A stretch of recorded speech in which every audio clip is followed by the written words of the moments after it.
সিলেটের সীমান্তবর্তী শ্রীপুরে এখন প্রকৃতির সৌন্দর্যের চেয়ে বড় হয়ে উঠেছে বাঘের আতঙ্ক।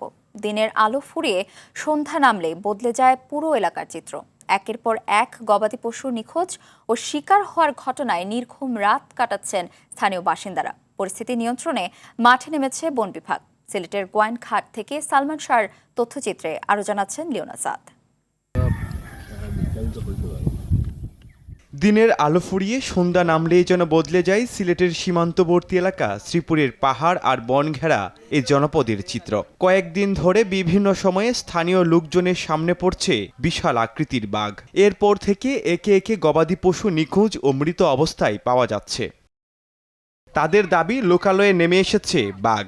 এতে আতঙ্ক ছড়িয়ে পড়েছে পুরো এলাকায়। সন্ধ্যার পর অনেকেই গবাদি পশু ঘরের ভেতরে রাখছেন, রাত জেগে পাহারা দিচ্ছেন গ্রামবাসীরা।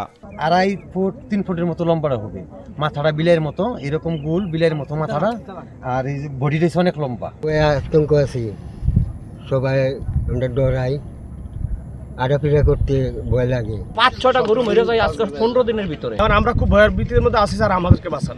ঘটনার খবর পেয়ে এলাকায় পরিদর্শন করেছে বন বিভাগ। কর্মকর্তারা জানান, প্রাণীটির উপস্থিতি নিশ্চিত করতে সম্ভাব্য চলাচলের পথে স্থাপন করা হচ্ছে একাধিক সিসি ক্যামেরা। ঘটনাস্থলের আশেপাশে ক্যামেরা ট্র্যাপিং করা হয়েছে।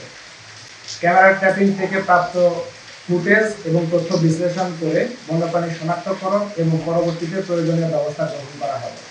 স্থানীয়দের মতে শ্রীপুরের সীমান্তবর্তী বনাঞ্চল ভারতের পাহাড়ি অরণ্যের সঙ্গে সংযুক্ত থাকায় মাঝে মধ্যেই বিভিন্ন বন্যপ্রাণী লোকালয়ে চলে আসে। তাই দ্রুত বিষয়টি নিশ্চিত করে মানুষের নিরাপত্তা নিশ্চিত করার দাবি বাসিন্দাদের। লিওনা সাদ, RTV।